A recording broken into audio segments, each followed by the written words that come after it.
नमस्कार, आदाब। Crime petrol dial 100 में आप सबका स्वागत है। कहते हैं कि जिंदगी के रंग तभी दिखाई देते हैं जब हम रोशनी में होते हैं। अंधेरे में तो सब काला ही दिखाई देता है, लेकिन अगर सोच ही अंधी हो तो अच्छे से अच्छा विचार भी जिंदगी में उजाला नहीं भर सकता।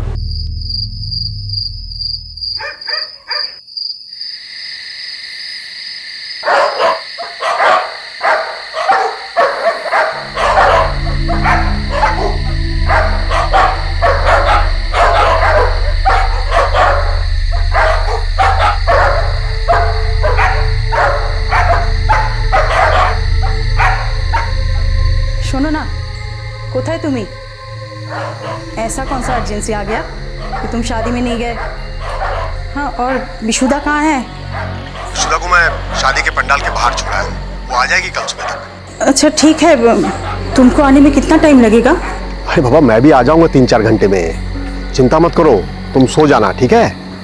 ठीक है।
हेलो,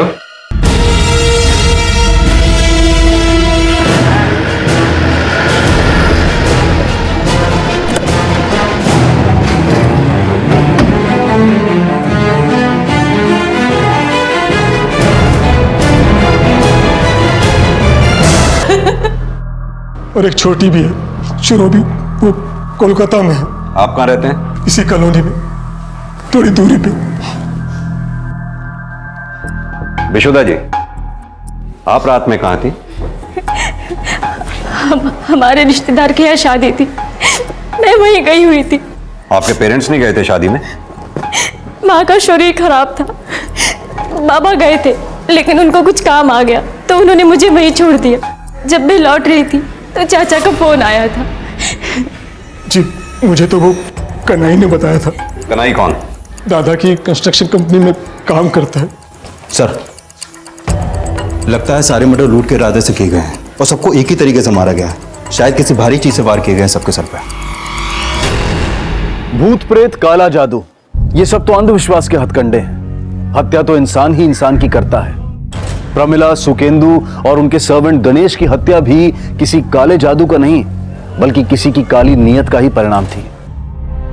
साहब, हम जब सुबह आया घर पे तो दरवाजा खुला हुआ था, तो हमने उनके भाई को बताया। तुम तो सुकेंदु जी की कंस्ट्रक्शन कंपनी में काम करते हो ना? जी। तो सुबह सुबह यहाँ क्या कर रहे थे? हम यहाँ रोज दूध देने के लिए और मालकिन की पूजा के लिए फूल देने के लिए आता है।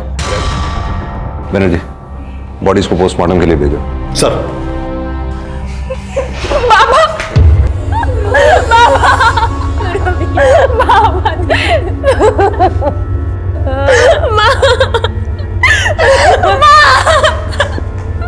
क्या हो गया माँ को? सर, मैं विशुदा का हस्बैंड हूँ और ये उसकी छोटी बहन सुरभि। आप लोग भी कोलकाता में रहते थे? ना सर, मैं आसनसोल में ही रहता हूँ। सुरभि को पिक करने स्टेशन गया था।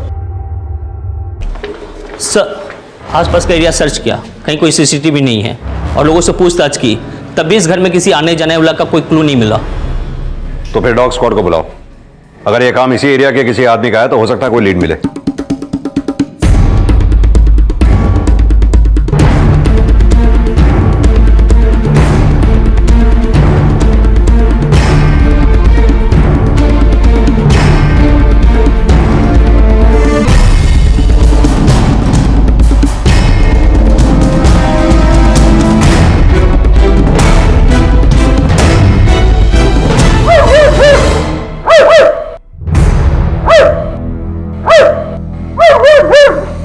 पता करो इस एरिया में कोई चोर उचक्का या शुकेलू से जुड़ा कोई आदमी रहता है क्या? सर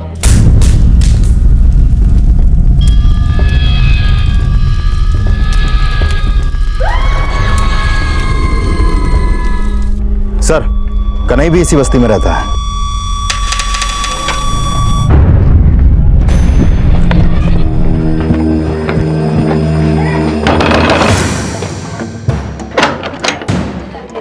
कन्हई कहाँ है? क्या हो लोग, वो तो यहाँ नहीं है। मनीषा, तलाशी लो घर की। उधर देखो।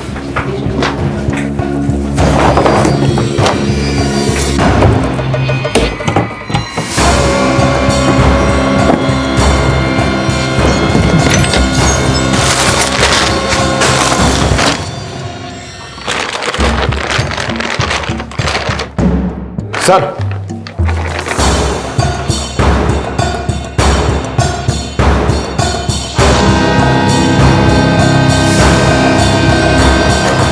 और ये कैश भी। नहीं बोलेगा? बोल। साहब, मैंने किसी को नहीं मारा साहब। तो वो गहने और पैसे तेरे घर से क्यों मिले? साहब, वो सुबह सुबह हम घर गया तो मालकिन को सेठ जी को मरा हुआ देखा तो मेरे मन में लालच आ गई साहब। साहब, मैंने सिर्फ चोरी की, किसी को मारा नहीं है। सच सच बोल दे, वरना सच उगलवाना हम जानते हैं। साहब, उस बस्ती में तरुण भी तो रहता है, वो मार सकता है सेठ जी को। तो तरुण क्यों मारेगा? 3 महीने पहले सेठ जी ने उसे नौकरी से निकाल दिया था चोरी के इल्जाम में। माफ कर दो सेठ जी, दोबारा ऐसा गलती नहीं होगा।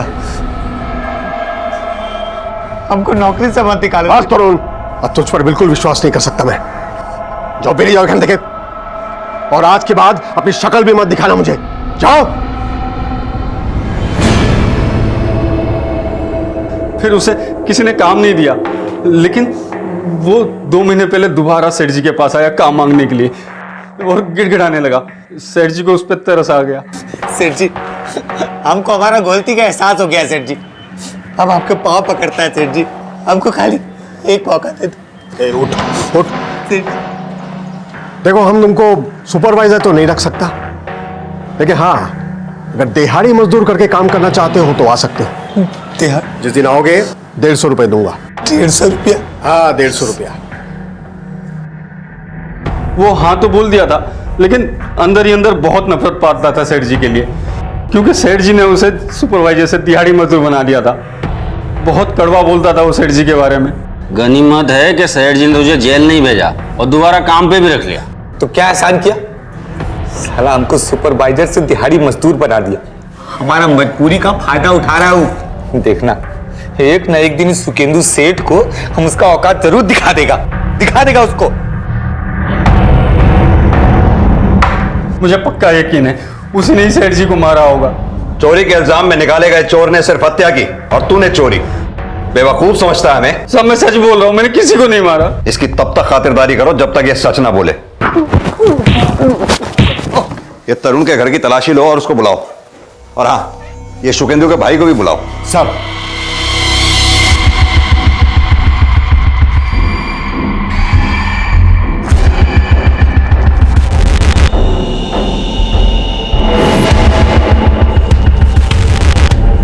पकड़ो सर। अरे सर, अरे क्या अरे क्या खोद रहे हैं सर? अरे कुछ नहीं। ले चलो सर। अरे कहानी दिखा रहा हूं ना, क्या है? अरे बताइए तो सही।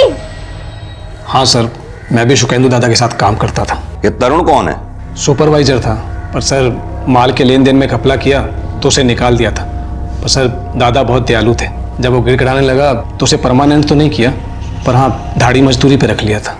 नफरत तो होगी तुझे अपने सेठ से, सुपरवाइजर से तुझे दिहाड़ी मजदूर जो बना दिया था। नफरत नहीं है साहब, हम तो उनका एहसान मानता था। सब कुछ भुलाकर सेठ जी ने हमको वापस काम दिया साहब। तो तूने घपला किया था? हाँ, लेकिन अब हम सुधर गया है साहब। सुधर गए या अपने सेठ को मार के बदला ले लिया? ना साहब, वो कन्हई झूठा आरोप लगा रहा था साहब हम पर। हम कुछ नहीं किया साहब। तो फिर जिस रात तेरे सेठ सुकेंदु का मर्डर हुआ उस रात तू कहाँ पर था? हम अपना घर पर था साहब। चाहो तो आप हमारा पत्नी से पूछ लो। साहब वो उस दिन घर पर ही थे। वो चाहते तो चोरी कर सकते थे, लेकिन उन्होंने ऐसा कुछ नहीं किया। घर में खाने को राशन तक नहीं है। आप अगर उन्हें जेल में डाल देंगे तो मेरा और मेरे बच्चे का क्या होगा?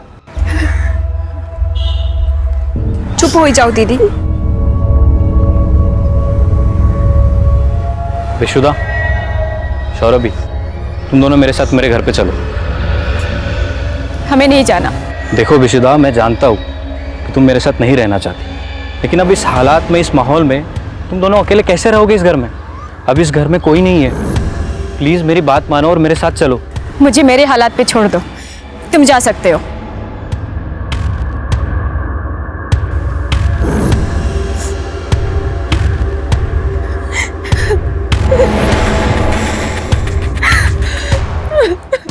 सर, तरुण के घर से ऐसा कुछ नहीं मिला जो इन मर्डर्स में उसका हाथ होने का कोई लीड थे।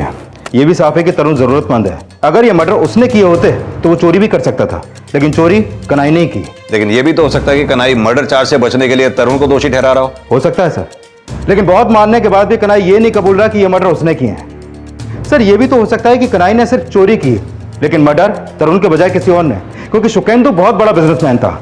हो सकता है काफी दुश्मन हो उसके। लेकिन बनर्जी, हत्या सिर्फ सुकेंदु या उसकी बीवी की नहीं हुई है, उनके नौकर गणेश की भी हुई है। इस गणेश से लेकर सुकेंदु के घर वालों के सबके कॉल रिकॉर्ड्स निकलवाओ। पता लगाओ सुकेंदु के परिवार में, रिश्तेदार में, व्यापार में ऐसा कौन है जिसके पास इन सबको मारने का मोटिव हो सकता है। सर,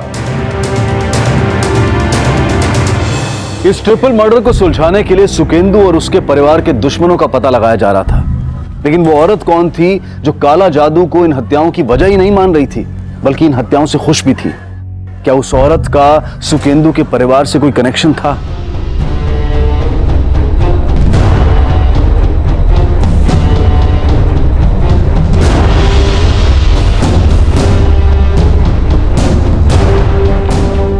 सर, बस्ती वालों से पता चला है कि सुकेंदु के छोटे भाई देवेश की बीवी शांति सुकेंदु और उसकी बीवी से बहुत नफरत करती थी, क्योंकि 2 महीने पहले देवेश के बेटे वरुण की फूड पॉइजनिंग की वजह से मौत हो गई थी। तब से शांति को लगता है कि सुकेंदु की बीवी प्रोमिला ने ही उसके बेटे को जहर देके मारा था, और तब से शांति लगातार एक तांत्रिक से मिल भी रही थी। सर, कौन तांत्रिक? सर, ये तो नहीं पता कि यह तांत्रिक कौन है, लेकिन सुनने में तो यही आ रहा है।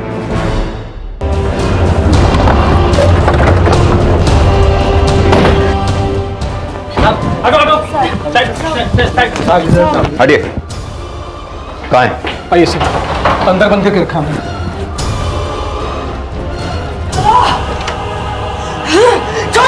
रुकिए।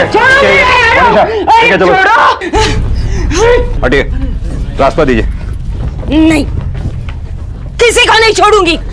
सबको अपने काले जादू से भस्म कर दूंगी। तेरे पूरे परिवार का नाश कर दूंगी। छोड़ो मुझे। तुम लोग मेरा कुछ नहीं बिगाड़ सकते, नहीं बिगाड़ सकते। हाँ, मैंने ही काला जादू करवाया उन पे, इसीलिए उनकी हत्या हुई। तुम लोग मेरा कुछ नहीं बिगाड़ सकते। तेरे काले जादू ने नहीं, तूने हत्या की है उनकी। सर, जब से हमारा बेटा मरा है उसका दिमागी संतुलन बिगड़ गया है। ऐसा क्या हुआ तो जो उसे लगता है कि तुम्हारे बेटे को तुम्हारी बौदी नहीं मारा था? 2 महीने पहले वरुण की तबीयत बहुत खराब थी। और सर, हमारी बौदी जो है वो बहुत धार्मिक थी। वो मंदिर से वरुण के लिए प्रसाद लाई थी। देख, मैं तेरे लिए प्रसाद लाई हूँ, खा ले, जल्दी से ठीक हो जाएगा। शांति, तू चिंता मत कर, प्रसाद दिया ना मैंने, जल्दी से ठीक हो जाएगा मेरा बेटा। उसके बाद वरुण को फूड पॉइजनिंग हो गया।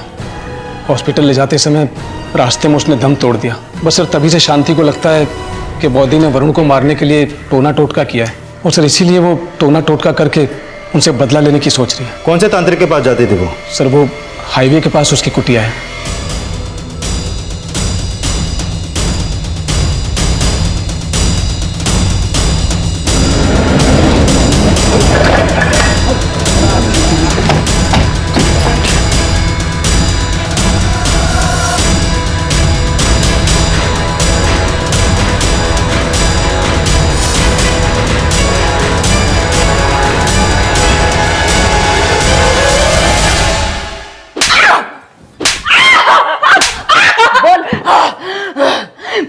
जाके गुड़िया गाड़ी थी उन पापियों के आंगन में, इसीलिए वो मर गए।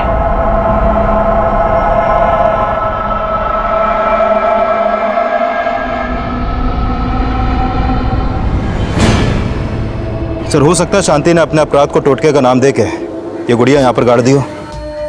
लेकिन यह भी समझना होगा कि तांत्रिक भागा क्यों। कहीं ऐसा तो नहीं तांत्रिक ने अपने टोटके को सच साबित करने के लिए यह मर्डर किया और फरार हो गया। यह साफ था कि शांति सुकेंदु और उसके परिवार का अनर्थ चाहती थी, लेकिन तांत्रिक का फरार होना उसे भी सस्पेक्ट बना रहा था। शांति के खिलाफ कोई सबूत ना मिलने की वजह से उसे जमानत पर रिहा कर दिया गया, पर सुकेंदु के परिवार को तबाह करने की मंशा रखने वाले और भी थे, लेकिन बुरा चाहने वालों की छटनी होनी अभी बाकी थी। बाबा, बेटा, तू जानती है तेरी काकी कैसी है। उसने टोटका जरूर किया है, पर बेटा मारने वाला कोई और है। लेकिन वो कौन है काका?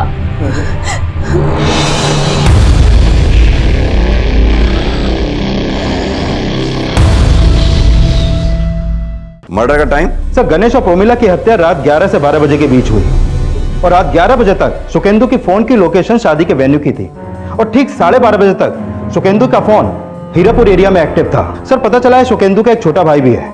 रात 12:30 बजे तक सुकेंदु का फोन जिस एरिया में एक्टिव था उस एरिया में उसके भाई का एक आश्रम है। आश्रम?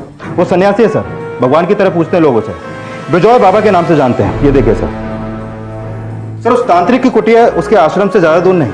बनर्जी, कहीं ऐसा तो नहीं कि इस बिजॉय बाबा का इस तांत्रिक के साथ कोई कनेक्शन हो? लेकिन सर, तांत्रिक के कॉल रिकॉर्ड में तो ऐसा कुछ सामने नहीं आया, लेकिन सर हो भी सकता है। सर, बिजॉय बाबा की ये बात भी अजीब है, उनके भाई और बौदी को मरे 3 दिन हो गए, लेकिन वो उन्हें देखने तक नहीं आए।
बाहर पुलिस आई है। पुलिस? एक काम करो, उनको बाहर ही रोको, मैं आता हूं। जी साहब, काफी लोग आते हैं यहाँ पे। प्रणाम सर। प्रणाम। जी बोलिए। विजय बाबा से मिलना है। जी वो तो अभी नहीं मिल सकते, वो अभी ध्यान में, और उन्होंने किसी को भी मिलने से मना किया। आपका परिचय? पापौन। जी मैं उनका शिष्य हूँ। फिर कब मुलाकात होगी उनसे? वो जैसे ही ध्यान से बाहर आएंगे मैं उनसे पूछ के आपको सूचित कर दूंगा। उस बिजॉय बाबा की हमसे ना मिलने की वजह ध्यान ही है या फिर कुछ और है? इस बिजॉय बाबा को समझना पड़ेगा। देवेश को बुलाओ, हो सकता है अपने भाई के बारे में वही कुछ बताए। सर, विजय भले सुकेंदु दादा से छोटा था, पर दादा उसे अपना गुरु मानते थे। विजय बचपन से ही धार्मिक था। वो जब 19 साल का था तो उत्तराखंड चला गया, और सर जब 6-7 साल के बाद वापस आया तो संन्यास धारण कर चुका था। और सर उसे आश्रम बनाने के लिए जमीन दादा ने ही दी थी। हमने सुना है सुकेंदु ने आपके लिए भी काफी कुछ किया था, लेकिन आप पिछले 2 महीने से उसके यहाँ काम नहीं कर रहे थे। हाँ सर, वो अपनी बीवी की वजह से। सर उसने मुझसे जिद की कि मैं दादा और बहूदी से कोई संबंध ना रखूं, और सर इस बात से दादा और बहूदी भी बहुत दुखी थे। एक तरफ ये तांत्रिक की चेली शांति, दूसरी तरफ ये बिजॉय बाबा। सुकेंदु परिवार के हर सदस्य की कोई ना कोई कहानी है। सर, इन हत्याओं का मोटिव किसी न किसी घरवाले से जुड़ा हो सकता है, क्योंकि पैसा और जायदाद तो सिर्फ सुकेंदु नहीं बनाया, बाकी सब लोग तो उनके आगे पीछे घूमने वाले ही लगते हैं। ये सुकेंदु के पूरे परिवार की हिस्ट्री निकालो, सुकेंदु के बिजनेस का भी एंगल इन्वेस्टिगेट करो। हो सकता है उसके काम से ही जुड़े किसी आदमी ने सुकेंदु से दुश्मनी निकाली हो। सर, तांत्रिक का गायब होना अब भी रहस्य बना हुआ था, और वहीं यह भी खंगाला जा रहा था कि कहीं सुकेंदु और उसके परिवार से रंजिश निकालने वाला उसके कामकाज से जुड़ा कोई शख्स तो नहीं था, और सुकेंदु के पारिवारिक मसलों को भी इस अपराध से जोड़कर देखा जा रहा था। सर, हत्या से थोड़े दिन पहले सुकेंदु अपनी बेटी विशुद्धा को उसके पति के घर से ले आया था। वो चाहता था कि उसकी बेटी अपने पति नौरेन को तलाक दे दे। इस सिलसिले में वो एक वकील से भी मिल रहा था।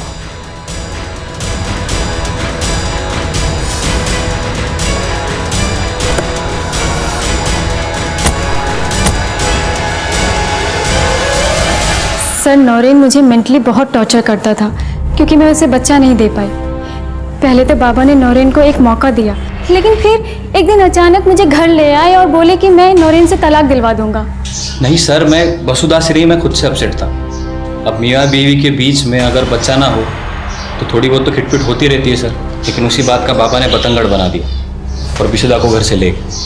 मैं तो सिर्फ उसको अपने लाइफ में वापस लाना चाहता था, अपने घर में वापस लाना चाहता था, लेकिन उन्होंने मना कर दिया। और इसी नफरत में तुमने उन लोगों को मार दिया। नहीं सर, मैं ऐसा क्यों करूंगा? मैं थोड़ा अपसेट था, लेकिन उनसे नफरत थोड़ी करता था। सुकेंदु के दोनों भाई बिजॉय और देवेश की पत्नी शांति के बाद अब सुकेंदु के दामाद नरेन पर भी नजर रखी जा रही थी और बहुत जल्द सुकेंदु की छोटी बेटी शक के घेरे में आने वाली थी। शुरोभी, पापा उनसे मिलने जा रही हो तुम? जब आप जानती हो तो पूछ क्यों रही हो? बाबा ने मना किया था ना तुमको पापा से मिलने के लिए। हाँ, वो नहीं रहे तो कम से कम उनकी कही हुई बात का तो मान रख लो। देखो दीदी, मुझे समझाने की जरूरत नहीं है कि मुझे क्या करना और क्या नहीं, ठीक है?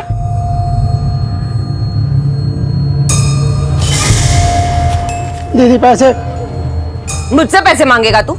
अगर मुझसे पैसे मांगे ना तो काला जादू करके भस्म कर दूंगी तुझे। मेरी ताकत को जानता नहीं है तू।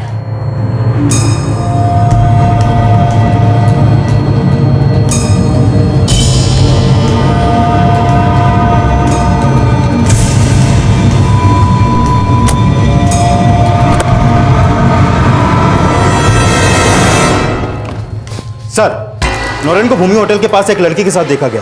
कौन लड़की? ये तो नहीं पता लगा, लेकिन हो सकता है उसका एक्स्ट्रा मैरिटल अफेयर हो और इसी वजह से सुकेंदु विशुदा को लेकर आया होगा। लेकिन विशुदा ने यह बात हमें पहले बताई क्यों नहीं?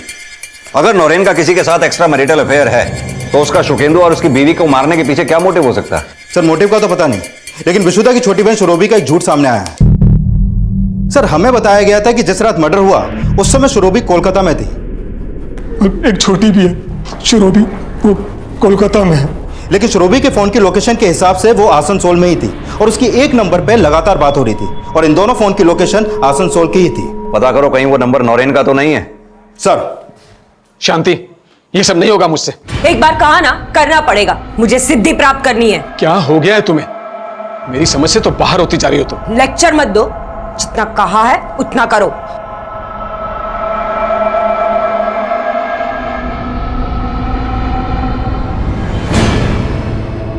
सर, ये नौरेन का नाजायज रिश्ता नहीं, कुछ और ही लगता है। रोज नई नई लड़कियों के साथ दिखता है और एक हैरानी की बात पता चली है कि ये नौरेन और बिजॉय बाबा के बीच में अक्सर बहुत बातें होती हैं, लेकिन शुरोभी जिस नंबर पर कॉल करती है वो नंबर नौरेन नहीं बल्कि पापोन के नाम पर रजिस्टर्ड है। ये पापोन कौन है?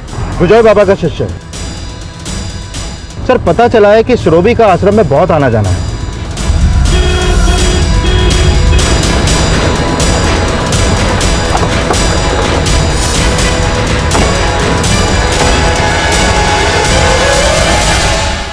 आपकी बहन शुरोभी घर पे है? वो तो काम से बाहर गई हुई है। पापोन को जानती हैं आप? वो शुरोभी पापोन से प्यार करती है साहब।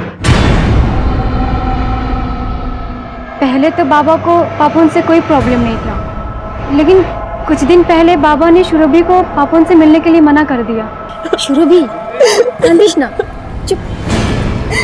कि देखो लाभ नहीं शुरोभी, रोने का कोई फायदा नहीं है। मैंने तुमसे कहा है तुम पापों से नहीं मिलोगी, मतलब नहीं मिलोगी, समझी ना तुम? ऐसी क्या वजह थी जो तुम्हारे बाबा ने शुरोभी को पापोन से मिलने से मना कर दिया? वो तो उन्होंने कभी नहीं बताया साहब। तुम्हारे बाबा उस रात आश्रम में क्यों गए थे? वो तो अक्सर वहाँ जाते थे, लेकिन कभी रात को नहीं गए और ये बात हमें भी नहीं समझ में आया। तुम्हारे पति नौरेन की बिजॉय बाबा से बहुत बातचीत होती है। विजय चाचा को नौरेन बचपन से जानता है, उनका अच्छा दोस्त है, तभी हम में प्यार हुआ, लेकिन हमारा रिश्ता निभ नहीं सका। बनर्जी, पापोन और शुरोभी से मिलने से पहले इस बिजॉय बाबा से मिलना पड़ेगा, फिर अब चाहे वो किसी ध्यान में हो या किसी मुद्रा में।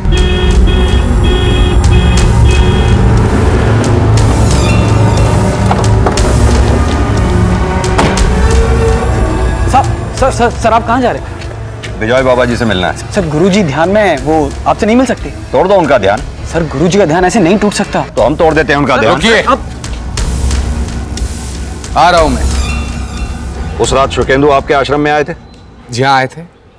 तकरीबन 12 साढ़े 12 बजे तक थे, बाद में चले गए। इतनी रात को उनके यहाँ आने की वजह? उन्हें कुछ तनाव था, उनके लिए पूजा करवानी थी। कैसा तनाव? सांसारिक तनाव। हालांकि मैंने उन्हें समझाया कि गृहस्थाश्रम है तो तनाव तो होना ही है, लेकिन फिर भी उनकी मन की शांति करने के लिए मैंने यज्ञ करवाया और बाद में वो चले गए। और आपके यज्ञ के बाद वो अपने घर गए जहाँ उनका मर्डर हो गया। क्या कनेक्शन है आपके यज्ञ और उनके मर्डर के बीच में? अभी मैं कैसे बताऊं सर? अपने भाई की मौत की खबर सुनकर अफसोस तो हुआ ही होगा। मैंने संसार की मोह माया का त्याग किया है। मेरे लिए हर मानव एक समान है। जैसे आप हो वैसे ही मेरा भाई, वैसे ही ये सब अन्य। और जनन मरण तो संसार का नियम है, उसे भला कौन टाल सकता है? आपके भाई अपनी मौत नहीं मरे हैं, मर्डर हुआ उनका। बनर्जी, इसे जानते हैं आप? जी नहीं, है तो कोई तांत्रिक लगता है। मेरा संपर्क तो साधु संतों से है, ऐसे तांत्रिकों से नहीं।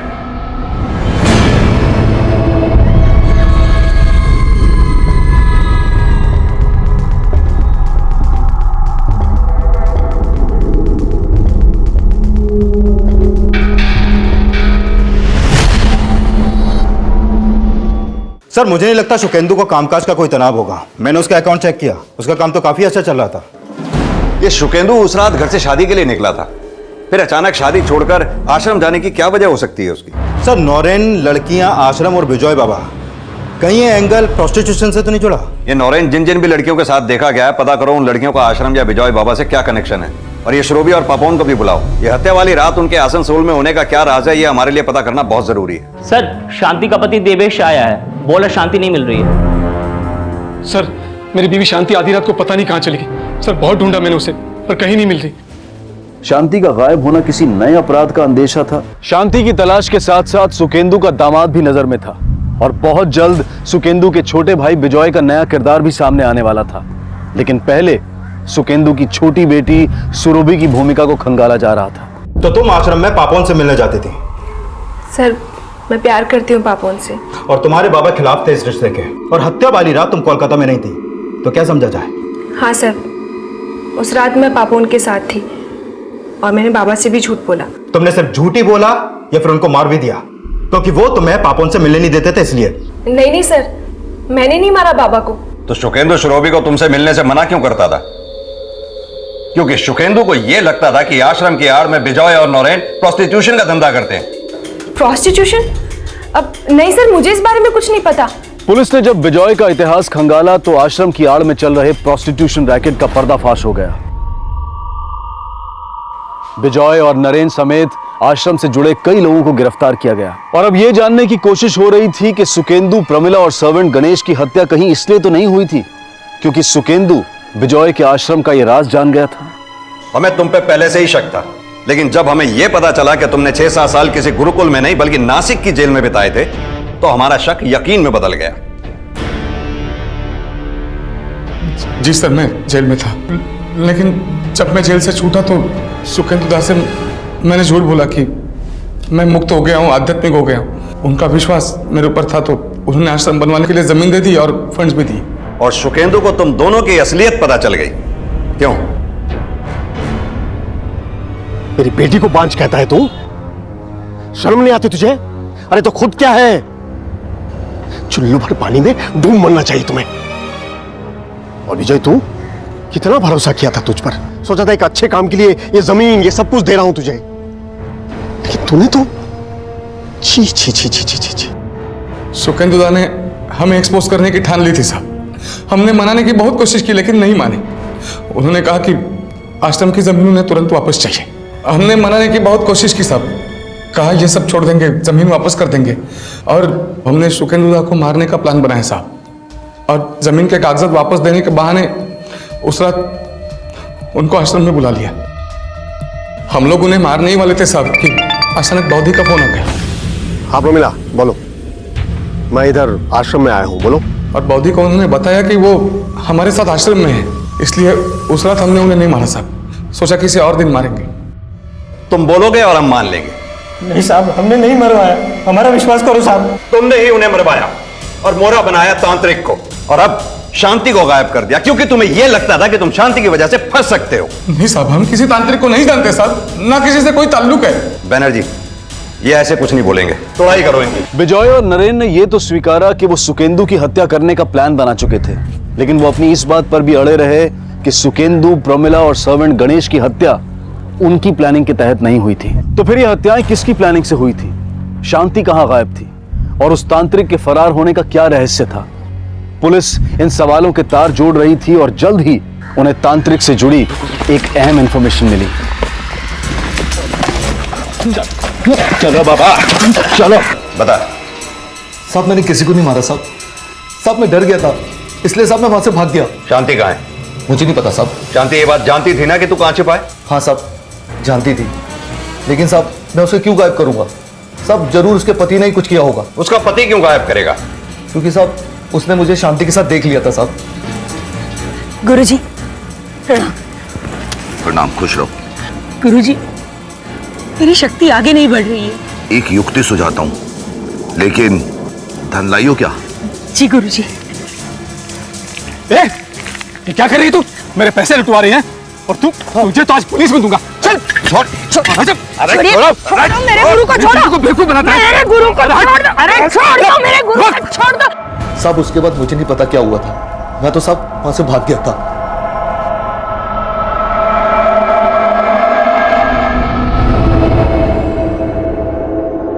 तुम्हारी चुप्पी साफ साफ बता रही है कि तुम ही ने शांति को मारा है।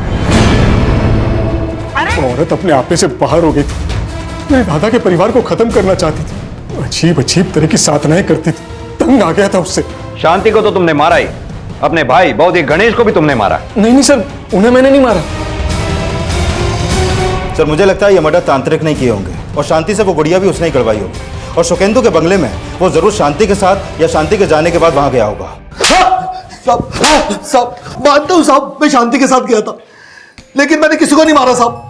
तू शांति के साथ नहीं गया था, शांति के जाने के बाद गया था। अपना काला जादू सच साबित करने के लिए तूने ही उन तीनों का मर्डर किया। नहीं साहब, मैं शांति के साथ ही गया था, लेकिन बंगले में नहीं घुसा साहब।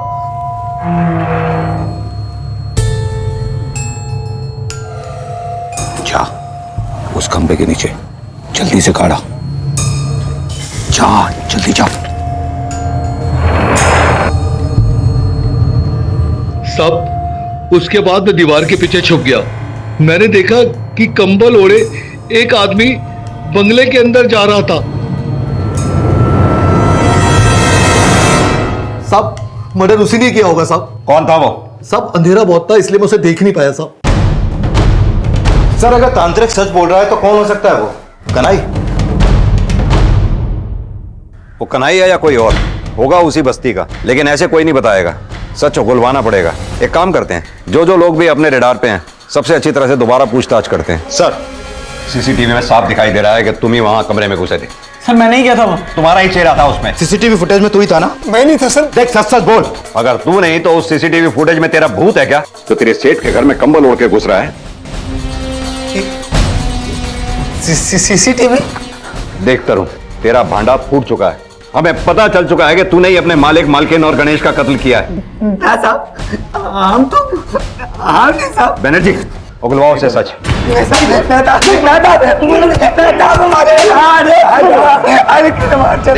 देख तरुण, जब तक तू सच नहीं बोलेगा इसी तरह पिटता रहेगा। बोल।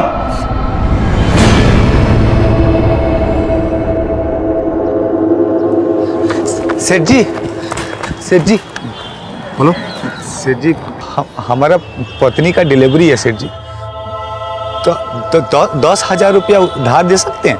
मैं तो दे दूंगा उधारी, लेकिन तू चुकाएगा कैसे? आप हमारे दिहाड़ी में से थोड़ा थोड़ा काट लीजिएगा सेठ जी। तेरा दिहाड़ी है 150 रुपया, तेरी औकात नहीं है उधारी चुकाने की। जा।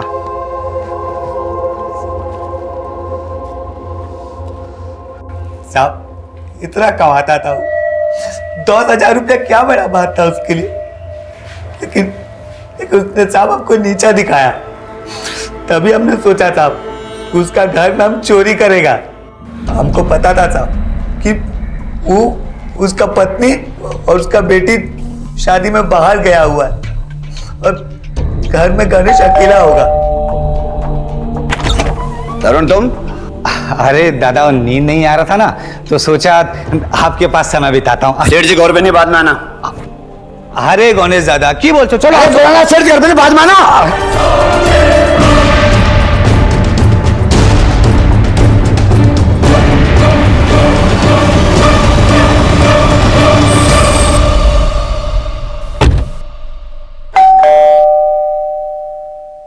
अपराधी कितना भी शातिर क्यों ना हो, एक ना एक दिन अपने जाल में फंस ही जाता है। कोई सीसीटीवी फुटेज नहीं है हमारे पास।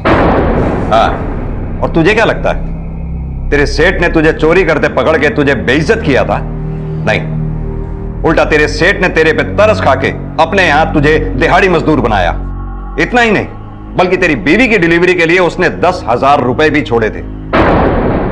कन्हई ने जो तेरे सेठ के यहां से गहने और नकदी चुराए थे, हमने उसके घर से बरामद किए, और उसी सामान में हमें एक लिफाफा मिला जिस लिफाफे के अंदर 10,000 रुपए थे, जो शायद तेरे सेठ ने तेरी बीवी की डिलीवरी के लिए छोड़े होंगे।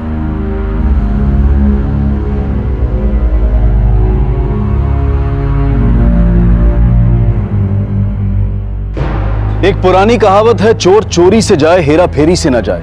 लेकिन तरुण ने अपराध की शुरुआत हेरा फेरी से की, और जब उसने चोरी की योजना बनाई तो एक नहीं 3-3 हत्याएं कर बैठा। अपराध की गिनती चाहे सीधी हो या उल्टी, जो खुद को अपराध में झोंक देते हैं उनका अंत ऐसा ही होता है जैसा अंधविश्वास में अपने आप को झोंक कर शांति का हुआ। कहते हैं कि जहां रोशनी होती है वहां अंधेरे का कोई स्थान नहीं होता, लेकिन जो आंखें मूंद कर चलते हैं उन्हें गिरने से कोई नहीं बचा सकता। इसी विचार के साथ अब मैं अनूप सोनी आपसे विदा लेता हूं। फिर मुलाकात होगी अगले एपिसोड में एक और चौंका देने वाले केस के साथ। तब तक अपना और अपने परिवार का ख्याल रखें और देखते रहें क्राइम पेट्रोल डायल 100। सबक एक को सीख हम सबको। जय हिंद। नमस्कार, आदाब। क्राइम पेट्रोल डायल 100 में आप सबका स्वागत है। राष्ट्रीय राजमार्ग यानी कि नेशनल हाईवेज, जहां एक तरफ यातायात की बेहतरीन सुविधा के साधन हैं, वहीं इसी माध्यम को इस्तेमाल करके कई अपराध भी अंजाम दिए जाते हैं। हमारी आज की ये कहानी उत्तर प्रदेश के गाजियाबाद के नेशनल हाईवे नंबर 24 पर होने वाली चोरियों की घटनाओं से शुरू तो हुई, लेकिन घटना प्रतिघटना में उलझकर एक ऐसा सवाल छोड़ गई कि क्या अपराधी किसी भी सुविधा या सेवा को अपराध का माध्यम बना सकते हैं?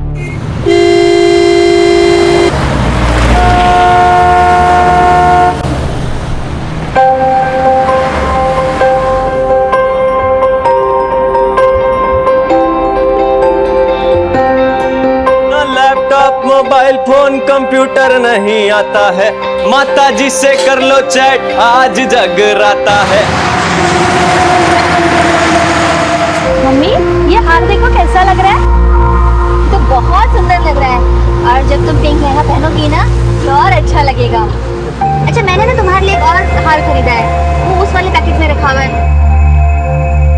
अरे अरे पप्पू बेटा, क्या कर रहे हो? है इतनी जल्दी किस बात की, तुमको बताओ। चीनी का मतलब जानते हो? शुगर। कम हुआ तो मुसीबत, और ज्यादा हुआ तो भी मुसीबत। हाँ, क्या समझे? सही भैया जी, एकदम सही।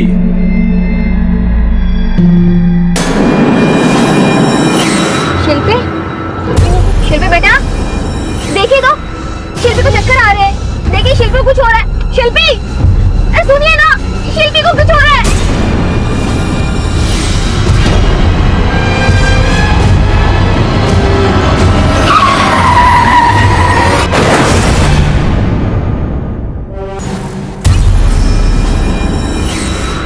जी नहीं, बैग तो एक भी नहीं मिला गाड़ी में। हमारे जीवन भर की कमाई उस बैग में थी, अगर वो हमें नहीं मिला तो हम तो बर्बाद हो जाएंगे। अब शांत हो जाइए, पहले मुझे शुरू से ये बताइए कि हुआ क्या था। हम लोग अपनी बेटी की शादी के लिए शॉपिंग करके वापस आ रहे थे, तभी रास्ते में सर थोड़ा सा भारी लगने लगा था, और फिर हमें पता ही नहीं चला कि कब अचानक हम बेहोश हो गए। आपने रास्ते में कहीं कुछ खाया या पिया था? हाँ हाँ, हम लोगों ने नित्य भंडारा में खाना खाया था।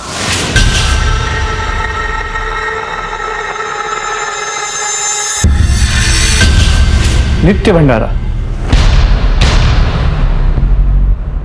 सर ये योगेश शर्मा है। याद है, ये हमें NH24 पे मिला था। 3 अप्रैल को जब भी अपनी बाइकिंग ट्रिप से वापस आ रहा था तो इसे अचानक ब्लैकआउट हो गया और इसका एक्सीडेंट हो गया। और जब इसे होश आया तो इसका मोबाइल, घड़ी, वॉलेट सब कुछ चोरी हो चुका था। सर इसने भी नित्य भंडारा में ही खाना खाया था। तब हमें लगा कि ज्यादा ट्रैवलिंग की वजह से बेहोश हो गया होगा, और चोरों ने मौके का फायदा उठा के सब कुछ चुरा लिया। और तब हमारे पास नित्य भंडारा का कोई लिंक भी नहीं था। तरुण, अगर एक आध आदमी के साथ ऐसी कोई घटना होती तो बाई चांस हो सकती थी, लेकिन 3 लोग, कोई ना कोई कनेक्शन तो जरूर है इन सारी लूट और इस भंडारे में। भंडारे के बारे में पता लगाओ। सर,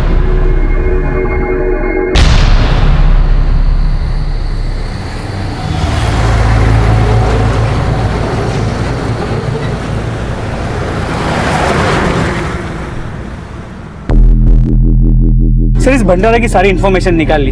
ये भंडारा पिछले 10 साल से एक ही परिवार चला रहा है और कोई पद्मा नाम की औरत है जो इसे देख रही है। करीब 10 साल पहले नवरात्र के वक्त इस पद्मा के पति का एक्सीडेंट हो गया था। तब इसने मन्नत मांगी थी कि इसके पति अगर जल्दी से ठीक हो गए तो ये हर रोज भंडारा चलाएगी, और तब से अब तक ये भंडारा चल ही रहा है। तरुण, 10 सालों तक इतने सारे लोगों के लिए भंडारा करना कोई आसान काम नहीं है। काफी अमीर फैमिली लगती है। जी सर, और ये भंडारा काफी फेमस भी है। ये मिसाल है आजकल के लोगों के लिए कि कैसे एक पत्नी अपने पति के प्यार और लंबी उम्र के लिए दिन रात मेहनत कर सकती है। अरे, आप जा रहे हैं? हाँ मैडम, पुलिस वाले आए।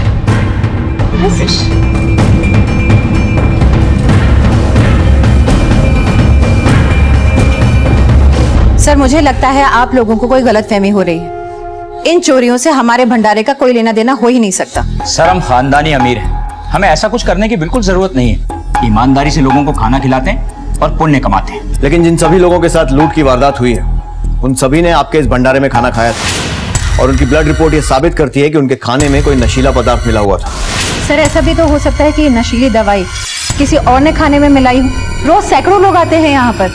अब किसकी नीयत कैसी है क्या पता लगता है, कोई भी हो सकता है। आपके भंडारे में खाना बनाने वाले भी हो सकते हैं, क्योंकि ना तो वो आपकी तरह खानदानी रईस हैं और शायद इतने अच्छे दिल वाले भी नहीं हैं। सर, लेकिन खाना मेरा बेटा बनाता है, आकाश, और उसे किसी चीज की क्या कमी हो सकती है जो ये सब करेगा। कहाँ है आकाश? बुलाइए। वो आज सुबह से दिख नहीं रहा। वो रोज सुबह 5 बजे घर से चला जाता है भंडारे का सामान अरेंज करने। फिर बाद में मैं भी जाके उसका हाथ बटाती थी, लेकिन आज जब मैं आई तो वो था नहीं। सारा काम आधा अधूरा पड़ा था। आज का खाना मैंने और पप्पू ने बनाया। मैंने उसे ढूंढा, उसके नंबर पे भी कॉल किया, पर उसका फोन अनरीचेबल जा रहा था। बस आता ही होगा, किसी काम में फंस गया होगा। कई बार सप्लायर्स डिलीवरी लेट कर देते हैं तो खुद ही जाना पड़ता है उसको। कमाल है। पहले जो लोग आपके भंडारे में खाना खाते हैं वो बेहोश हो जाते हैं, फिर उनके साथ लूट की वारदात होती है, और अब आपका बेटा आकाश जो कि भंडारे में खाना बनाता है वही गायब है। गायब नहीं हुआ, आ जाएगा। अब मैंने कहा ना किसी काम में फंस गया होगा। मम्मी, पापा, क्या हुआ? कोई है। क्या हुआ बानी? क्या हुआ? शक की पगडंडी को टटोलते हुए पुलिस राष्ट्रीय राजमार्ग पर इस नित्य भंडारा को चलाने वाले परिवार तक पहुंच गई। निश्चल निस्वार्थ ये परिवार पूरी श्रद्धा के साथ इस भंडारे को चला रहा था, लेकिन आकाश की अचानक हुई मौत ने कई सवाल खड़े कर दिए। भंडारा में खाना खाने के बाद जिस परिवार का सामान लूटा गया था, क्या आकाश की मौत में उनका कोई हाथ था? क्या ये सारा किया धरा आकाश का था, जिसने पकड़े जाने के डर से अपनी जान दे दी? या फिर उन शातिरों का खेल था जो अब समझ चुके थे कि उनका राज पुलिस के सामने खुलने वाला है और उन्होंने उसे मौत के घाट उतार दिया? या फिर ये किसी अंदरूनी साजिश की चिंगारी थी जो अब शोला बनकर फट पड़ी थी? सिर्फ लूटपाट का दिखने वाला यह केस आकाश की मौत से एक संगीन मोड़ पर आ गया था। आखिर हाईवे पर होने वाली इन चोरियों की सच्चाई क्या थी? क्या हकीकत में भंडारे से जुड़े लोगों का इससे कोई लेना देना था? आकाश की अचानक हुई मौत के पीछे आखिर कौन से राज दफन थे?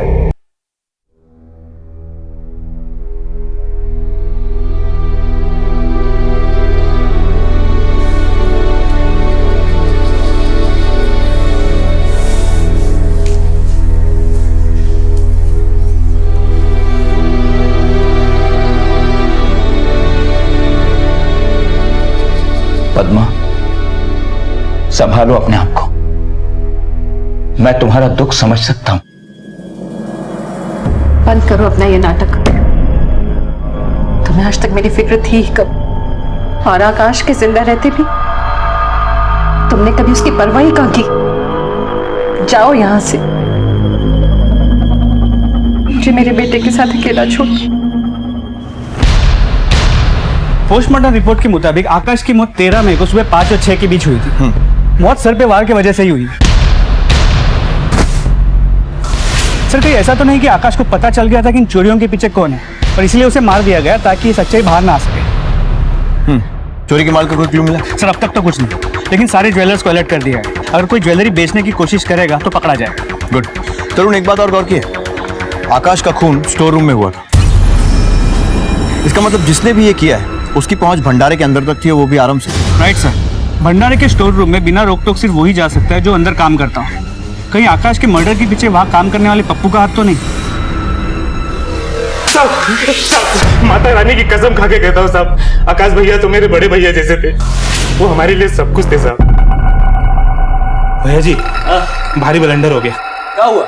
नमक ज्यादा गिर गया। अब मम्मी जी तो नौकरी के साथ साथ हमारी जान भी ले लेगी। अरे पप्पू बेटा, काहे छोटी छोटी बात पे फफल जाते हो तुम?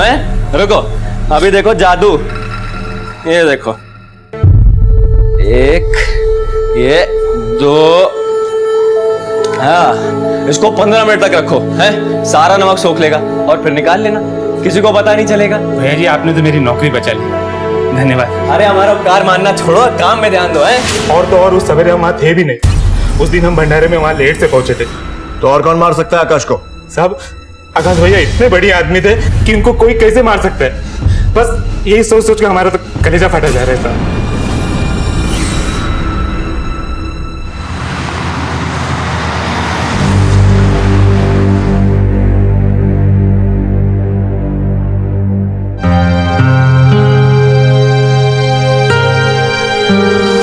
ये ले आकाश, पालक।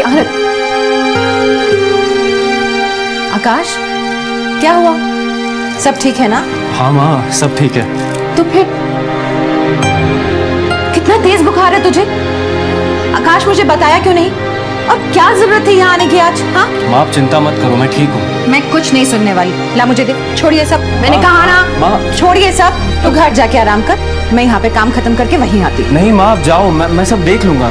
बहुत जिद्दी है तू, हमेशा अपनी बात मनवाता है मेरा बच्चा।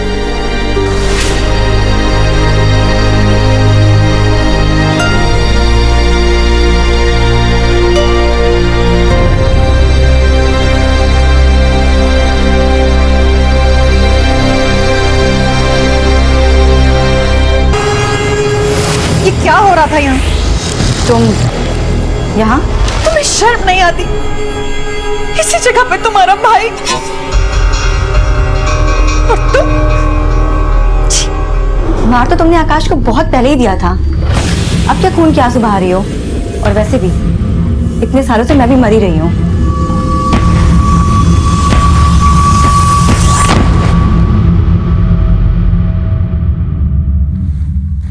तो सभी इंफॉर्मेशन को क्रॉस चेक किया तो दो बातें पता चली। पहली ये कि पप्पू सच बोल रहा, उस दिन वो भंडारे में काफी लेट पहुंचा था।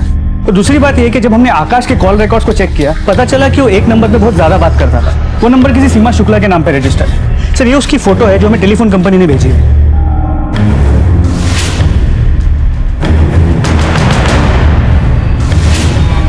जी, मैंने कभी नहीं देखा इस लड़की को। आकाश कभी किसी लड़की से बात ही नहीं करता था। भंडारे का रसोइया होने की वजह से उसने कसम खाई थी कि वो मांसाहारी खाना, शराब और लड़की, इन सब चीजों से दूर रहेगा। लेकिन आकाश के कॉल रिकॉर्ड्स तो कुछ और ही बता रहे हैं। उनके हिसाब से वो लगातार इस लड़की के टच में था। मैं नहीं मानती। इसे जानती हैं? हाँ सर, ये सीमा है और हमारे यहाँ पीजी में रहती है। उसे यहाँ कोई मिलने आता था या उसका किसी के साथ कोई चक्कर? कुछ टाइम पहले की बात है, मैंने रात में किसी लड़के को उसके साथ उसके कमरे में जाते हुए देखा था और अगली सुबह जैसे मैं पूछने गई तो उसने साफ इनकार कर दिया। इसके बारे में और कोई संदेहास्पद चीज? हाँ सर, वो प्रेग्नेंट है। प्रेग्नेंट है? हाँ सर। इसकी शादी हो चुकी है? सर, मैंने पूछा था पर उसने जवाब नहीं दिया, बात को टाल दिया। ये सीमा इस वक्त कहाँ है? ये तो मैं भी नहीं जानती। आज सुबह से वो मुझे नहीं दिखी। मैं उसे फोन कर रही थी, उसका फोन स्विच ऑफ आ रहा है। अगर वो घर आया, उसका फोन आया, हमें इत्तला कर दीजिएगा। जी सर।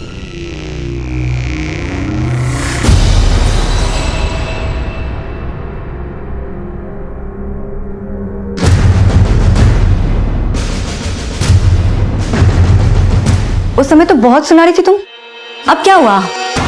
नजरें ऊपर भी नहीं हो रही है। देख लिया अपने सपूत की हरकतें, बड़ा साधु बना फिरता था।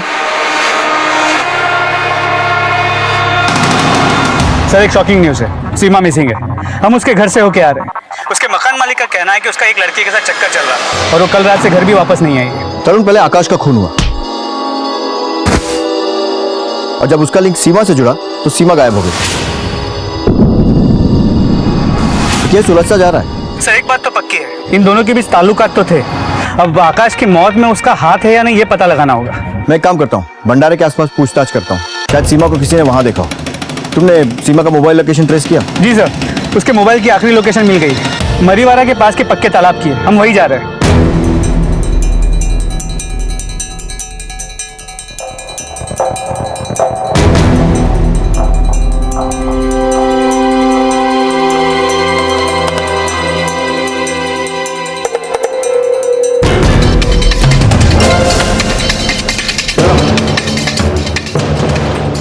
लड़की को देखा कहीं?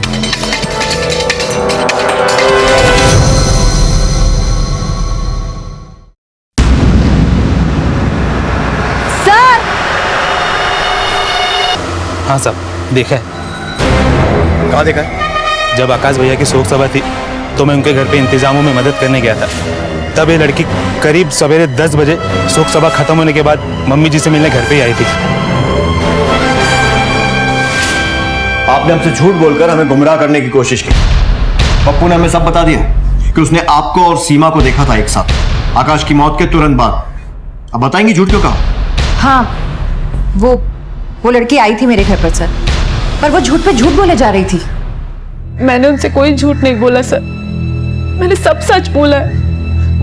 मैं आकाश की पत्नी हूँ और मेरे पेट में उसका 4 महीने का बच्चा पल रहा है। मैं और आकाश एक दूसरे से प्यार करते थे। हमारी मुलाकात 1 साल पहले हुई। उसके बाद हम एक दूसरे को चाहने लगे। आकाश को 35 साल की उम्र तक ब्रह्मचर्य जीवन का पालन करना था, इसलिए उसने अपनी माँ से ये बात छुपाई। इस शादी का कोई सबूत है आपके पास? नहीं सर, कोई सबूत नहीं है।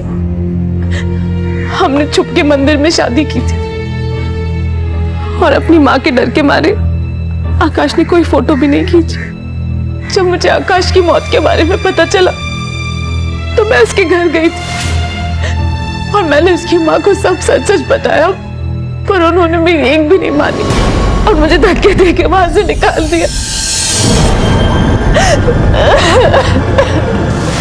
सर मेरा बेटा मुझे कभी धोखा नहीं दे सकता। क्या सबूत है उस लड़की के पास? मुझे पक्का यकीन है वो झूठ बोल रही है। जब उन्होंने मुझे वहां से निकाल दिया तो मुझे बिल्कुल समझ में नहीं आया कि अब मैं कहाँ जाऊं, क्या करूं। फिर अचानक लगा कि आत्महत्या कर देती हूँ। हत्या करने के लिए पानी में कूदी तो एहसास हुआ कि मेरे अंदर जो बच्चा पल रहा है उसकी क्या गलती है, मैं उसकी जान कैसे ले लूं। किसी तरह पानी में हाथ पैर मार के किनारे तक आई और उसके बाद मुझे कुछ होश नहीं है सर। आपको क्या लगता है आकाश को कौन मार सकता है? किसी पे शक है आपको? सर मुझे पूरा यकीन है कि आकाश को वानी ने मारा है। वानी ने? उसकी बहन? जी। ऐसा क्यों लगता है आपको? वो नफरत करती थी आकाश से। छोड़ो सर, छोड़ो वानी, आइंदा अगर हाथ लगाए ना छोड़ूंगी तुझे मैं, समझा तू? अगर आपको मुझ पे यकीन नहीं है तो आप पप्पू से पूछ सकते, बाकी लोगों से पूछ सकते हैं। सबने वो तमाशा देखा था और इतना ही नहीं, जिस रात आकाश की मौत हुई मैंने खुद वानी को भंडारे पे देखा था।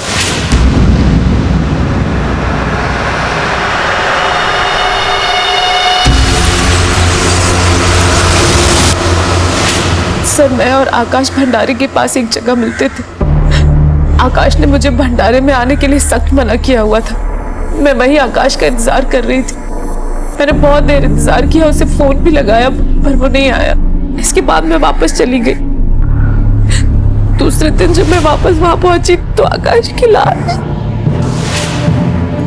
मैं बिल्कुल यकीन से कह सकती हूँ सर, मेरे आकाश को वानी नहीं मारा है। सर ये सब बकवास है। मैं अपने भाई से नफरत क्यों करूंगी? मैं तो उससे प्यार करती थी। और सर हर घर में झगड़ा होता है, नोक-झोंक होती है, पर इसका मतलब ये नहीं कि मैंने अपने भाई को जान से मार दिया। अगर ऐसा है तो उस रोज आधी रात को भंडारे में जाने की वजह? सर मैं अपने बॉयफ्रेंड से मिलने गई थी और आप लोग को यकीन नहीं हो रहा तो आप मेरे बॉयफ्रेंड से पूछ सकते हैं। और आप लोग मुझ पे क्यों शक कर रहे हैं? उस रात सीमा भी तो वहीं पर थी। क्या पता उसने आकाश को मार दिया हो।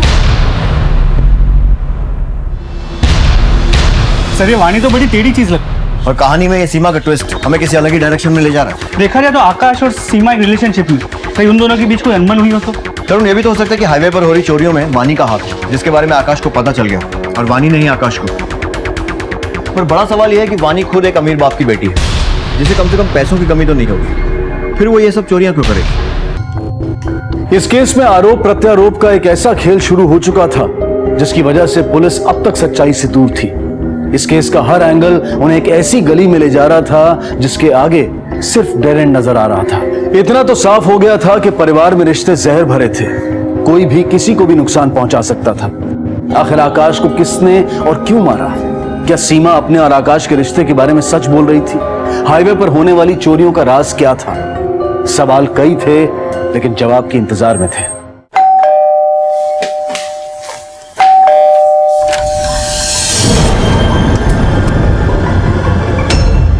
मम्मी जी, मैंने सोचा मेरे बच्चे को आकाश तो नहीं पर कम से कम उसका परिवार मिल जाएगा, बस यही सोच के चले आए। क्या बकवास कर रही हो ये?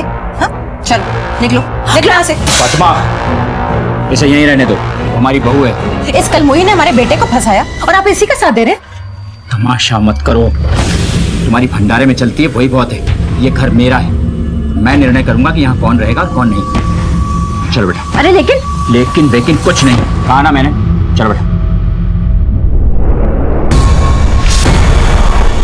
सर सभी जगह पूछताछ की, इलाके के सभी मंदिरों में भी चेक की, लेकिन सीमा और आकाश की शादी का कोई सबूत नहीं मिला। मुझे लगता है कि सीमा झूठ बोल रही। और वानी के बैंक अकाउंट डिटेल्स?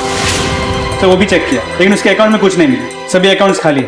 लेकिन इन्वेस्टिगेशन के दौरान एक इंटरेस्टिंग बात सामने आई, सारी प्रॉपर्टी और बैंक बैलेंस आकाश के नाम है, वानी के नाम पे कुछ भी नहीं।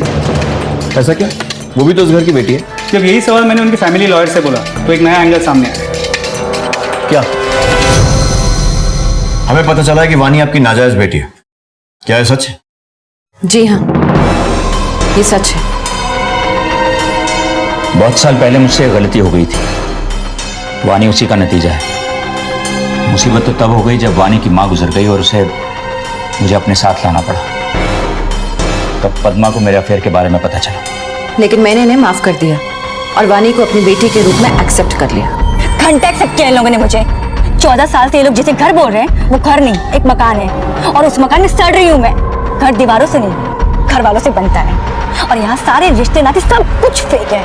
वो मेरी सो-कॉल्ड मॉम नफरत करती है मुझसे, मेरी जिंदगी नरक बनाती है। और वो मेरा बाप, साला एक नंबर का डरपोक, वो कभी कुछ नहीं बोलता, एक पैसा तक नहीं देता कि मैं अपने लिए कुछ अरेंज कर सकूं। ये लोग दुनिया के सामने जैसा दिखाते हैं ना, वैसे बिल्कुल नहीं है, बहुत चालू हो गई है। वानी की आदतें खराब थी, इसलिए हम में से कोई भी उसे सपोर्ट नहीं करता था। हाँ सर, और इसकी लत भी मुझे इन लोग की वजह से लगी थी। जब आपको आपकी फैमिली में प्यार नहीं मिलेगा, इंपॉर्टेंस नहीं मिलेगी, तो क्या करेगा इंसान? मैंने भी यही किया, इन सब चीजों में अपनी इंपॉर्टेंस बनाई। अपने एडिक्शन का बहाना मुझे मत दो। जब नशे के लिए घर से पैसे नहीं मिल रहे थे तो भंडारे के खाने में दवा मिला के लोगों को लूटने लगे। जब आकाश को पता चला तुमने उसे रास्ते से हटा दिया। मैं इस घर में अकेली नहीं हूँ जिसके साथ आकाश का रिश्ता खराब था। वो मेरा बाप, उसकी भी नहीं बनती थी उससे। बहुत बहुत शुक्रिया बहन जी, खाना बहुत स्वादिष्ट था आपका। धन्यवाद, दोबारा आइएगा और यहाँ का लाभ उठाइएगा। हाँ, जय माता दी। जय माता दी।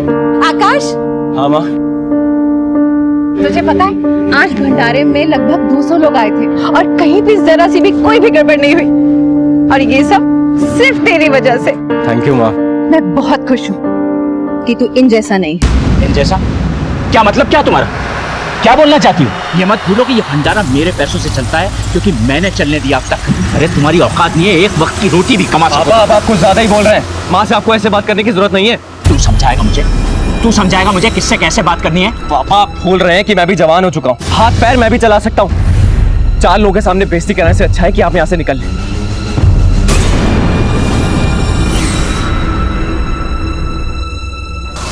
वानी के पास बहुत स्ट्रांग मोटिव है आकाश को मारने का। घर का और कोई मेंबर तो नहीं बचा। आकाश के पिता महेश? मोटिव का तो पता नहीं, फिर भी चेक करो। कई बार अंधेरे में चलाए तीर भी निशाने पर लग जाता है। सर।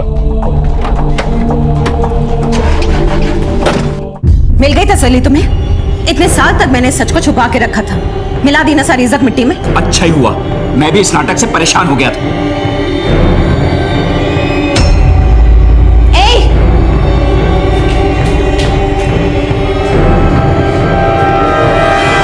तेरी हिम्मत कैसे हुई मेरे किचन में घुसने की? तू मेरे बेटे की बीवी नहीं, रखेल है रखेल। ये बच्चा भी उस वाणी की तरह नाजायज है और मैं नहीं मानती कि मेरे बेटे का बच्चा है। तो फिर आप जो चाहे कर सकती हैं मेरे साथ, लेकिन मैं ही घर छोड़कर नहीं जाऊंगी और ना ही अपने बच्चे को कुछ होने दूंगी। ए सुन! पुलिस ने महेश से जुड़ी हर छोटी बड़ी इंफॉर्मेशन को जमा किया, हर सिरे को तलाशा, घर, भंडारा और ऑफिस के सारे रिकॉर्ड्स चेक किए और हाथ लगे कुछ पुख्ता सबूत। सर, महेश के बारे में इंटरेस्टिंग बातें पता चली। 11 में, मतलब आकाश के मर्डर से 2 दिन पहले उसके मोबाइल की लोकेशन सीमा के घर की थी। मतलब महेश को सीमा और आकाश के अफेयर के बारे में मालूम था। एक और बात, सीमा के घर के लीज एग्रीमेंट में विटनेस में महेश का नाम है और ये लीज एग्रीमेंट आकाश और सीमा के रिलेशनशिप से बहुत पहले की, करीब 2 साल पहले की। मतलब सीमा ने महेश को भी फांस के रखा हुआ था और महेश उसने अपने बेटे की गर्लफ्रेंड से ही। हो सकता है उसने सोचा हो एक बार तो बीवी को धोखा दे ही दिया, तो एक और बार सही। तरुण, फिर तो पॉसिबल है कि इस मर्डर की वजह ये अफेयर ही। मैं सीमा को बचपन से जानता हूं, वो मेरे दोस्त की बेटी है। मैं तो उसकी मदद कर रहा था सर, ताकि जीवन में वो कुछ कर सके। मेरे दोस्त और उसकी पत्नी के जाने के बाद वो बिल्कुल अकेली रह गई थी। क्या आपको सीमा और आकाश के अफेयर के बारे में मालूम था? सर, आकाश के पापा महेश अंकल को हमारे अफेयर के बारे में शुरू से ही पता था। इनफैक्ट शुरू में तो आकाश को ये लगता था कि मेरे और महेश अंकल के बीच में कुछ चल रहा है। लेकिन सर, जब उसे यकीन हो गया कि मेरा और सीमा का रिश्ता बहुत पवित्र है, तो फिर वो दोनों अब एक दूसरे के करीब आ गए। तरुण, वानी के पास सबसे ज्यादा रीजन है आकाश को मारने का। कहीं ये खून उसी ने तो नहीं किया? मुझे नहीं लगता कि अपने खुद के बेटे को मारने के लिए मोटिव काफी है। हेलो, क्या? ठीक है, हम आते हैं। सर, ये केस तो उलझता जा रहा है, अब वानी मिसिंग है।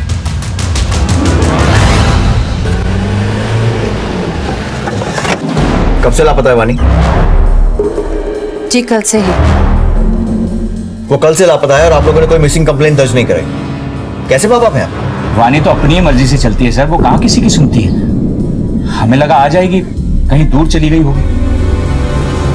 पुलिस ने अब कमर कस ली थी और पूरे जी जान से वो वानी की तहकीकात में जुट गई थी। आकाश की हत्या की गुत्थी अब नए पहलुओं में उलझ रही थी, लेकिन पुलिस हर मुमकिन सुराग को तलाश रही थी।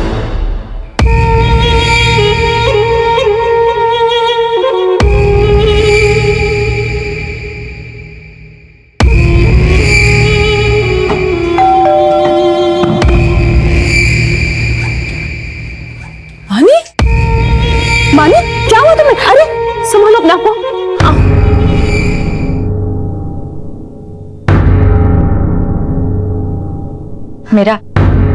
मेरा रेप हुआ है।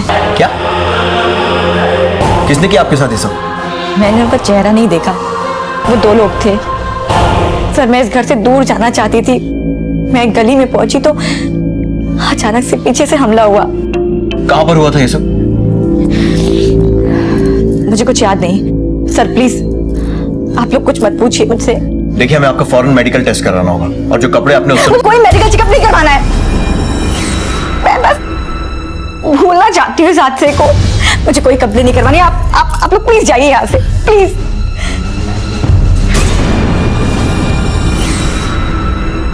आखिर क्या हुआ था वानी के साथ? क्यों वानी अपने बलात्कारी के खिलाफ कोई कंप्लेंट नहीं करना चाहती थी? क्या वो कोई राज छिपाना चाहती थी? बाहर से शांत दिखने वाले इस परिवार के अंदर के कोलाहल ने पुलिस की जांच को मुश्किल में डाल दिया था। तरुण, इतना सब होने के बाद भी वानी अपने आप वापस आती है, ना कुछ बताती है और ना ही कोई कंप्लेंट दर्ज करती है। मुझे लग रहा है कि कुछ छुपा रही है, वरना मेडिकल टेस्ट के लिए मना क्यों करती है? सर, हो सकता है कि वानी के साथ रेप हुआ ही ना हो, उसने खुद अपने आप को घायल किया हो ताकि वो विक्टिम कार्ड प्ले कर सके और हम उस पर शक ना करें। सर, ये पद्मा जी है, ये आपसे मिलना चाहती है। सर, ये वानी के वो कपड़े जिसमें उसके साथ रेप हुआ था। इससे आपको असलियत पता चल जाएगी कि उसके साथ रेप हुआ है या नहीं। मुझे तो ये इसका एक और नाटक लग रहा है। शुक्रिया, जैसे ही कुछ पता चलेगा आपको खबर करेंगे। इन कपड़ों को फौरन जांच के लिए भेजिए। अगर वानी के साथ सचमुच रेप हुआ है तो हो सकता है इनमें सीमेन के ट्रेसेस मिले। सर तरुण, जब तक वानी के कपड़ों का डीएनए रिजल्ट नहीं आ जाता तब तक हम इस नतीजे पर नहीं पहुंच सकते कि वो सच बोल रही है या झूठ।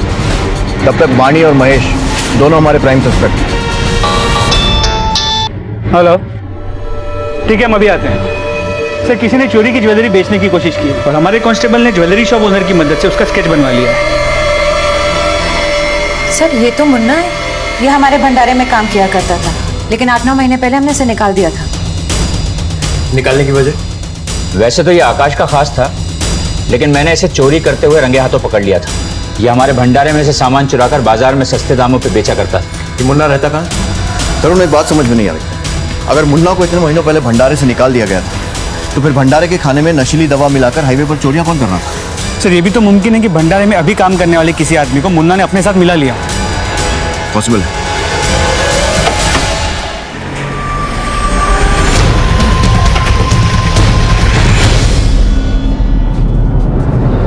ताला तोड़ दो।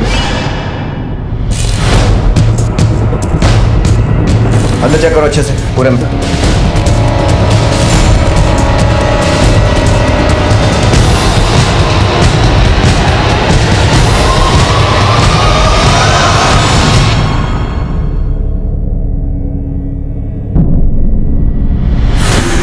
कि एक के बाद एक कई अपराधों के खुलासे हो रहे थे। और क्या आकाश और मुन्ना को मारने वाला शख्स एक ही था? क्या वजह थी जिसके कारण मुन्ना और आकाश को अपनी जान गंवानी पड़ी? क्या इन हत्याओं का वानी से कोई लेना देना था? इन सारे हादसों के तार एक दूसरे से जुड़े हुए थे या नहीं, ये कह पाना बहुत मुश्किल था। लेकिन पुलिस अपनी पूरी ताकत के साथ इस केस के हर पहलू पर अपनी कड़ी नजर बनाए हुए थी। सर, पोस्टमार्टम रिपोर्ट के अनुसार मुन्ना के सर पे किसी भारी चीज से वार किया गया था और जो बियर की बोतल हमने फोरेंसिक्स में भेजी थी उसमें सिर्फ मुन्ना की फिंगरप्रिंट्स मिली। तरुण, महेश ने बताया था कि मुन्ना आकाश का खास आदमी था। वैसे तो ये आकाश का खास था, लेकिन मैंने इसे चोरी करते हुए रंगे हाथों पकड़ लिया था। कहीं ऐसा तो नहीं कि इन चोरी में मुन्ना का ही हाथ था, जिसके बारे में आकाश को पता चल गया और राज छुपाने के लिए मुन्ना ने ही आकाश को मार दिया?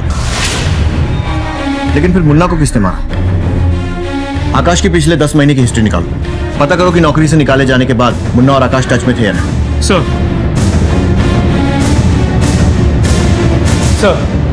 एक इंपॉर्टेंट इंफॉर्मेशन हाथ लगी है। आकाश की एक म्यूजिक कंपनी में जॉब को लेकर बात चल रही थी और वो वहां ज्वाइन भी करने वाला था। इनफैक्ट 12 मई की रात 10 बजे उसने ट्रेन की 2 टिकट्स भी निकाली थी अहमदाबाद जाने की, खुद के लिए और सीमा के लिए। मतलब जिस दिन उसकी हत्या हुई उसकी पिछली रात को वो भागने वाला था, तो फिर भागा क्यों नहीं? तरुण, ये भी पॉसिबिलिटी है कि अपनी नई जिंदगी शुरू करने के लिए उसे पैसों की जरूरत है और इसीलिए वो हाईवे पर इन वारदातों को अंजाम दे रहा था। सर, ये मुन्ना की पड़ोसन है। कुछ दिन पहले इन्होंने एक अनजान आदमी को मुन्ना के घर आते हुए देखा था।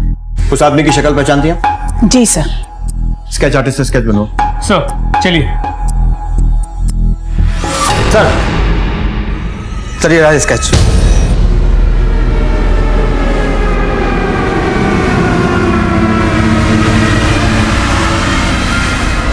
मैं बताता हूँ सर, बताता हूँ।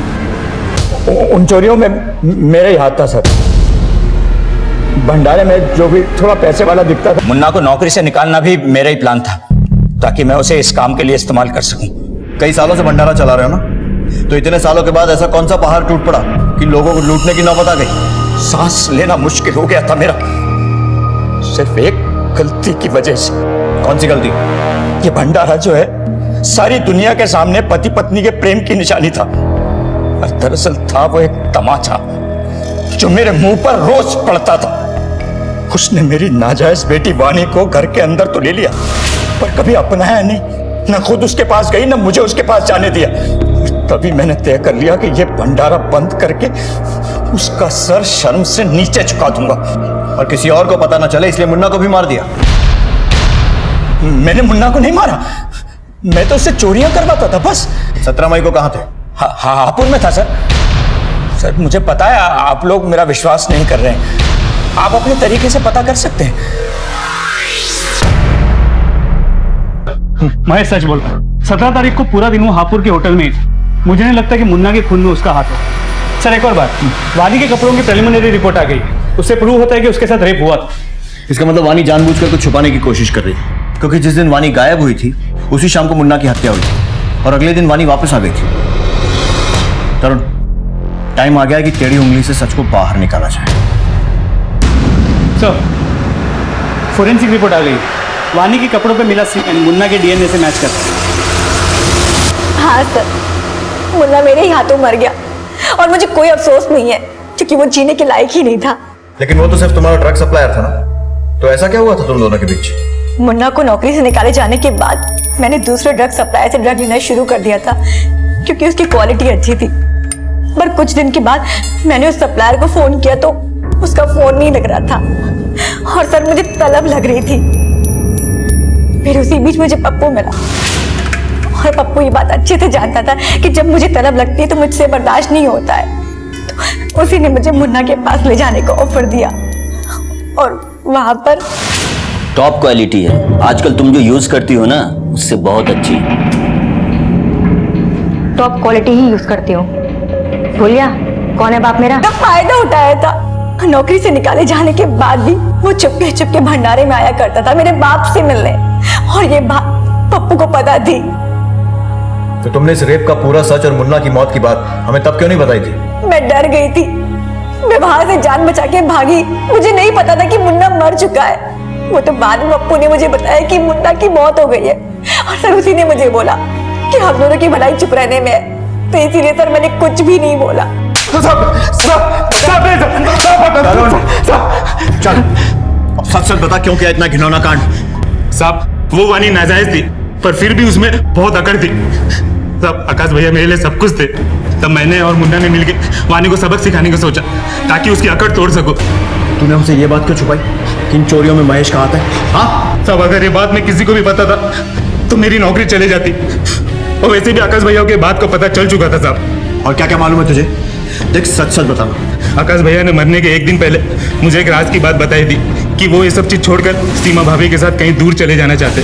उनको एक अच्छी ऑफर भी मिली थी किसी एक अच्छे कंपनी से साहब। और किसको पता ये बात? शायद उन्होंने पद्मा जी को बताया था।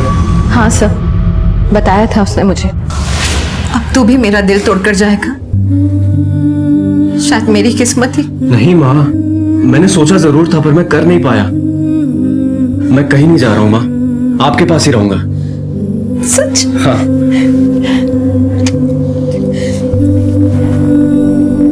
एक तू ही तो है मेरे पास। फिर क्या हुआ? अच्छा, फिर मैं अपने कमरे में चली गई और अगले दिन सुबह मेरा बेटा। सर, अगर ये पद्मा सच बोल रही है और आकाश ने नौकरी के लिए जाने से और घर छोड़ने से सच में मना कर दिया था, तो फिर तो एक ही शख्स बचता है। कोई और रास्ता नहीं बचा था सर मेरे पास। बिना शादी के बच्चा कैसे पैदा करती? मैं और आकाश यहाँ से जाने वाले थे, एक नई जिंदगी की शुरुआत करने वाले थे, लेकिन आकाश, आकाश, तुम घर क्यों नहीं आए? मैं घर पे तुम्हारा इंतजार कर रही थी। हम जाने वाले थे ना आज। सॉरी सीमा, मैं नहीं जा सकता तुम्हारे साथ। नहीं जा सकता मतलब? क्या बोल रहे तुम? एक नाजायज बच्चा पैदा नहीं कर सकती। मुझे तुम्हारे साथ की जरूरत है। मेरे बच्चे को तुम्हारे नाम की जरूरत है आकाश। मैं समाज में क्या मुंह दिखाऊंगी? मुझे नहीं पता था कि अबॉर्शन करा लो। बाद में मैंने उस रॉड को नाले में फेंक दिया। अपने बच्चे को बाप का नाम दिलाने के चक्कर में तुमने उसके सर से बाप का साया ही हटा दिया।